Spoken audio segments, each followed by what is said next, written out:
ಅಲ್ಕಾತ್ರಾಜ್ escape. ಇದು ತುಂಬ security ಇರುವ ಒಂದು ಜೈಲು. ಸ್ಟ್ಯಾನ್ ಫ್ರಾನ್ಸಿಸ್ಕೋ ಕೊಲ್ಲಿಯ ಮಧ್ಯದಲ್ಲಿರುವ ಒಂದು ದ್ವೀಪ. ದಿ ರಾಕ್ ಎಂಬ ಅಂತರ್ಯುದ್ಧದ ನಂತರ ತುಂಬ ಕೈದಿಗಳು ಇದ್ದರು. ಆದರೆ 1934ರಲ್ಲಿ ಅಲ್ಕಾತ್ರಾಜನ್ನು ವಿಶ್ವದ ಅತ್ಯಂತ ಸುರಕ್ಷಿತ ಜೈಲು ಎಂದು ಭದ್ರಗೊಳಿಸುತ್ತಾರೆ. ಅಲ್ಕಾತ್ರಾಜ್ ಒಂದು ನಿಷೇಧಿತ ಸ್ಥಳವಾಗಿತ್ತು. ಪೆಸಿಫಿಕ್ನ ತಂಪಾದ ಗಾಳಿ, ರಭಸವಾಗಿ ಬೀಸುವ ನೀರಿನಿಂದ ಅದು ಆವೃತವಾಗಿತ್ತು. ತುಂಬ ಗಟ್ಟಿಯಾದ ಕಬ್ಬಿಣದ ರಾಡುಗಳು ಸಹ ಕಂಬಿಗಳನ್ನಾಗಿ ನಿರ್ಮಾಣ ಮಾಡಿದರು. ಜನವರಿ 1960. ಫ್ರ್ಯಾಂಕ್ ಮೋರಿಸ್ ಎಂಬ ವ್ಯಕ್ತಿ ಬ್ಯಾಂಕ್ ದರೋಡೆ, ತುಂಬ ಕಳ್ಳತನ ಮಾಡಿರ್ತಾನೆ ಮತ್ತು ಜೈಲಿಗೆ ಹೋಗಿರ್ತಾನೆ. ತುಂಬ ಸಲ ಜೈಲಿಂದ ಎಸ್ಕೇಪ್ ಸಹ ಆಗಿರ್ತಾನೆ. ಇವನನ್ನೇನು ಮಾಡ್ತಾರೆ, ಅಲ್ಕಾಟ್ರಾಜ್ ಜೈಲಿಗೆ ಹಾಕ್ತಾರೆ.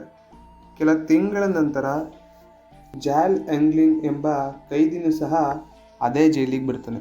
ಮತ್ತೆ ಒಂದು ವರ್ಷದ ನಂತರ ಅಂದರೆ 1961ರಲ್ಲಿ ಫ್ರ್ಯಾಂಕ್ ಮೋರಿಸ್ನ ಸಹೋದರ ಕ್ಲಾರೆನ್ಸ್ ಸಹ ಅದೇ ಜೈಲಿಗೆ ಬರ್ತಾನೆ. ಈ ಮೂರು ಸಹ ಒಂದೇ ಜೈಲು ಮತ್ತು ಒಂದೇ ಅಕ್ಕಪಕ್ಕ ಸೆಲ್ಗಳಲ್ಲಿ ಇರ್ತಾರೆ.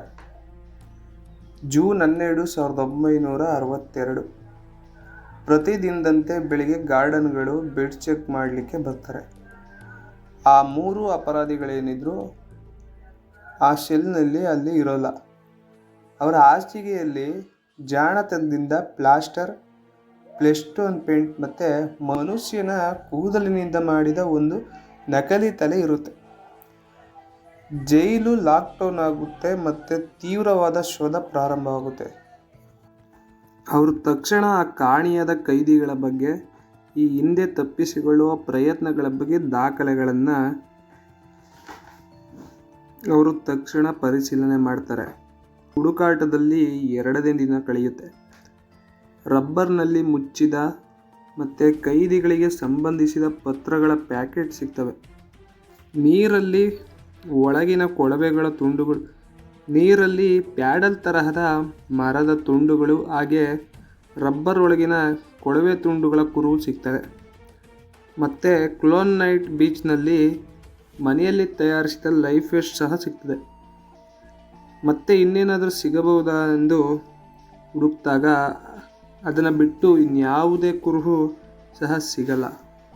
ರಾತ್ರಿ 11 ಗಂಟೆ.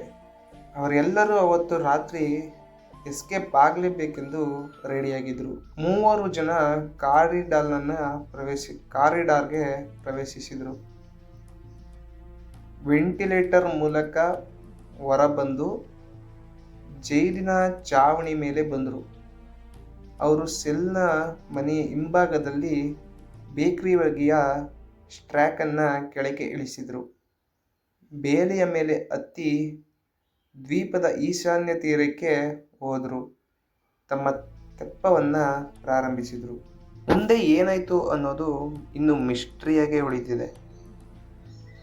ಈ ಮಿಸ್ಟರಿಯಾಗಿ 17 ವರ್ಷವಾದರೂ US ಗೌರ್ಮೆಂಟ್ ಆ 3 ಜನರನ್ನು ಇನ್ನೂ ಜೀವಂತವಾಗಿದ್ದಾರೆ ಎಂದು ಸೂಚಿಸಲು ಯಾವುದೇ ಪುರಾವೆಗಳು ಸಿಕ್ಕಿಲ್ಲ.